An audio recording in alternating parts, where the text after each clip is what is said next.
मैं अभी उनके किसी का नाम डिस्क्लोज नहीं करूंगा, लेकिन उधर का सहारा लेकर मैं हमारे पार्टी के प्रेसिडेंट डीके शिव कुमार जी तक पहुंचा। तो पहुंचने के बाद उधर से मुझे एक लेटर मिला कि मेरी और जमीर अहमद खान साहब की और नसीर अहमद साहब जिसकी भी परेशानी थी, इस पार्टी के अंदर ये समंदर है, इसमें चेयरमैन बनाना आसान नहीं है, तो वो परेशानी और उस उतनी बड़ी तकलीफ को मैंने दूर करते हुए मैंने मेरे पार्टी प्रेसिडेंट को मेरे 23 साल की मेहनत का नतीजा और मेरे मेहनत का फल उनके हाथों से मैंने लेकर आया है। एंशिएंट टाइम्स में सबका फिर से स्वागत है। मैं इब्राहिम आपके साथ। हज कमेटी के चेयरमैन, जी हाँ दोस्तों, हज कमेटी के चेयरमैन के पोस्ट के लिए लगातार जो है चर्चे चल रहे थे। चंद दिन पहले यह दिखाया गया कि हज कमेटी के चेयरमैन सैयद मुजाहिद बनेंगे, इस तरह के अफवाहें फैलाते गए। उसके बाद कुछ दिन पहले हमने देखा कि मस्जिद में खुर्रा उठता है जिसमें मुजाहिद भाई का नाम ही नहीं था, और चंद दिन पहले जो मस्जिद में खुर्रा उठाया गया उसमें टीपू भाई का नाम जो है मेंबरशिप में आया। अब कुछ लोगों ने यह अफवाह फैला दी कि हज कमेटी के चेयरमैन जो है वो हो गए टीपू। अब सोचने वाली बात है, सैयद मुजाहिद को चेयरमैन बताया गया, फिर खुर्रे में उनका नाम ही नहीं आया, और कल एक नोटिफिकेशन आता है जिसमें सैयद मुजाहिद का नाम जो है मेंबर की लिस्ट में होता है। बात को थोड़ा गौर करना, कल की जो लिस्ट आई है उसमें जो है सैयद मुजाहिद का नाम एज ए मेंबर है। मतलब हज कमेटी के मेंबर्स में जो है सैयद मुजाहिद भी है, टीपू भी है, और चंद और लोग भी जो है इसमें मौजूद हैं। अब ये नाम नहीं आना, पहले चेयरमैन बताना, उसके बाद निकाल देना, क्या मामला क्या है समझ में नहीं आ रहा है। क्योंकि एक बार कहा जाता है कि टीपू को जो है चेयरमैन बना दिया गया है, एक बार देखा जाता है कि सैयद मुजाहिद का नाम ही नहीं है, और कल के नोटिफिकेशन में जो है सैयद मुजाहिद का नाम है।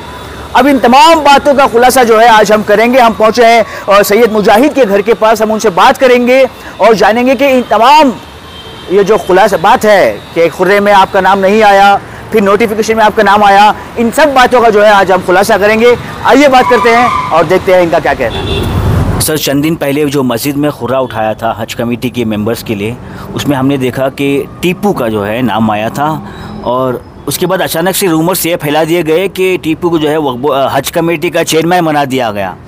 लेकिन अचानक से कल हमने ये देखा एक नोटिफिकेशन में कि आप भी जो है उसमें मेंबर हैं। तो हम कल से इंतज़ार में थे कि इस बात का खुलासा करें कि उस दिन मस्जिद में क्या हुआ था और जो रूमर्स फैलाए गए थे वो क्या थे, और अब ये जो आपका नाम आया है इसका क्या है सर, ये पूरा मामला समझाइए।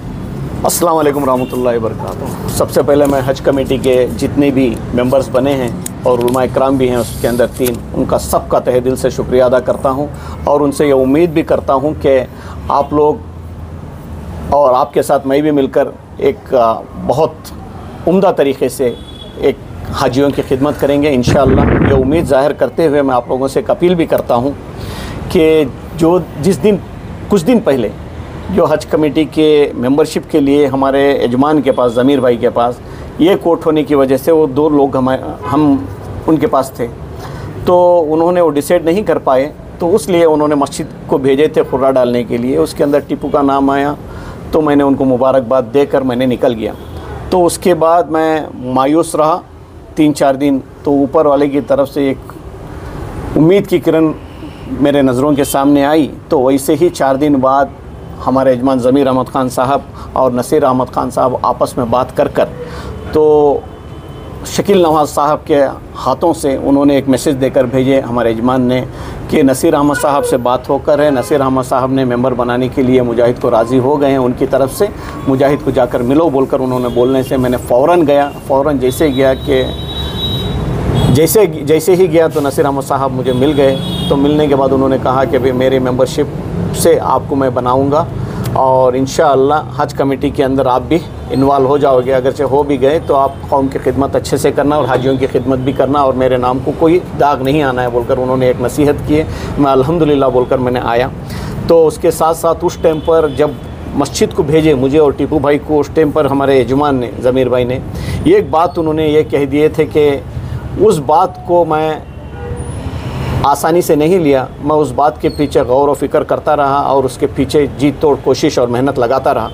तो उन्होंने उस टाइम पर एक बात उन्होंने ये कह दिए थे, ये कांग्रेस पार्टी समंदर है, इस समंदर के अंदर मैं नया आया हूँ और सबको मैं ज़बान देकर मैं नहीं कर सकता कि मैं दूसरों का भी शायद हो सकता है, अल्ताफ़ भाई का था रहेगा, और मैं आपको भी चेयरमैन बनाऊंगा, टिप्पू को बनाऊंगा, मैं कह नहीं सकता क्योंकि समंदर पार्टी है, इसके अंदर बहुत जद्दोजहद करना पड़ता है। लेकिन मैं आपको ज़बान नहीं दूंगा, लेकिन मेंबर के लिए जाओ बोलकर उन्होंने बोले थे। तो वो बात मुझे गूंज रही थी, तो मैंने उसके लिए एक नए तरीके से मेरी कोशिश किया। जो मुझे जानने वाले थे, जो मुझे चाहने वाले थे, उन लोगों का सहारा लेकर मैं हाईकमांड तक पहुंचा। मैं हाईकमांड का नाम इंशाल्लाह पूरा बनने के बाद मैं बोलूँगा, जिससे मैंने मदद लिया उनके नाम लेकर मैं उनका शुक्रिया अदा करूँगा। लेकिन मैं अभी उनके किसी के नाम डिस्क्लोज़ नहीं करूँगा।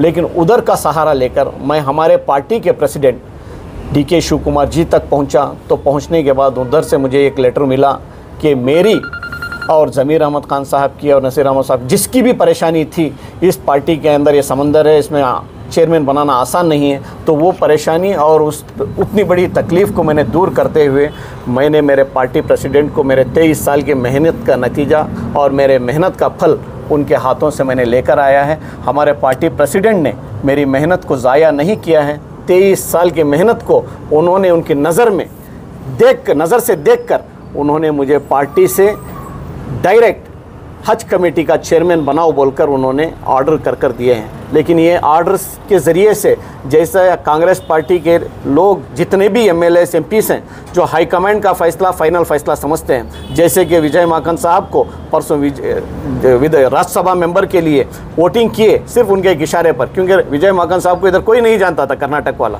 उन हाईकमांड के फ़ैसले पर हर MLA ने उनको वोट देकर उनको कामयाब कर भेजा। तो उसी हिसाब से वो ओहदा बड़ा है या छोटा है ये मुझे नहीं मालूम, लेकिन हाईकमांड का फ़ैसला हमारे लिए बहुत बड़ा है। तो वो उम्मीद रखते हुए या हाईकमांड के फैसले से और ये लेटर के ज़रिए से मैं चेयरमैन बन गया हूँ। मुझे मेरा दिल ये कहता है, लेकिन फिर भी हमारे यजमान को या नसीर अहमद साहब को या पार्टी में हैरिस साहब या रिजवान अरशद साहब, किसी को भी अगर से कोई भी बाल बराबर दुश्वारी आई तो इंशाल्लाह ये लेटर मेरे हाथ में होने की वजह से उन लोगों को कोई दुश्वारी नहीं आएगी।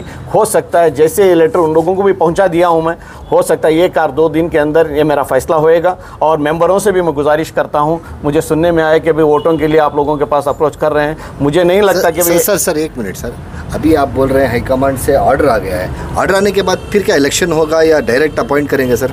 नहीं, मुझे भी उम्मीद है डायरेक्ट अपॉइंट करना है, लेकिन वोटिंग भी अगरचे हुई तो एनोनिमसली अनाउंस करना था हमें, लेकिन नहीं भी होगी तो ये लेटर एक विप जैसा है। पूरे पार्टी के जितने भी हैं पूरे कांग्रेस से ही बने हैं, कोई मैत्री सरकार से नहीं बने हैं, कांग्रेस पार्टी के ही होने की वजह से इस लेटर की अहमियत होती है, पार्टी प्रेसिडेंट की तरफ से आके है। तो उसके हिसाब से मुझे लगता है कि भाई वोटिंग भी अगरचे होगी तो मेरे ही हक में होगी, या वोटिंग नहीं होगी अनोनिमसली मुझे ही अनाउंस करेंगे। सर अभी आपने माखन साहब का बताया, एक इशारे पर हाईकमांड के कहा गया है, तो आप पार्टी प्रेसिडेंट हैं, वो भी एक हाईकमांड ही हैं यहाँ के जो कर्नाटक के हैं, तो उनका लेटर आने के बाद में आपको नहीं बेशक मैं वही तो बोल रहा हूँ आपको, मुझे ये लेटर मिल गया है कि भाई मैं अभी अपने आप को मैं ये मान रहा हूँ मैं चेयरमैन बन गया हूँ, लेकिन फिर भी फार्मेलिटीज़ करने में जो हमारे कौम के बड़े लीडर्स हैं उन लोगों ने कुछ उनकी मसरूफियत की वजह से आगे पीछे कर रहे हैं, इसकी वजह मुझे नहीं मालूम है, लेकिन अगर से मालूम हो जाएगी इंशाअल्लाह 1 या 2 दिन के अंदर आप लोगों के सामने आ जाएगा फ़ैसला। और मुझे उम्मीद है इलेक्शन होगा भी तो ये अनोनिमसली मेरा ही नाम अनाउंस करना पड़ेगा उनको, या फिर नहीं है तो वोटिंग भी अगरचे करेंगे तो प्रेसिडेंट की विप जैसा है ये, इसको अगरचे उन लोगों के दिलों में भी अहमियत है तो वो वोटिंग भी मुझे ही करेंगे। ये उम्मीद के साथ मैं पूरे उलमा इकराम से और लीडरों से कौम के मैं गुजारिश करता हूँ और अपील करता हूँ मुझे भी एक मौका दें, ताकि आप लोगों का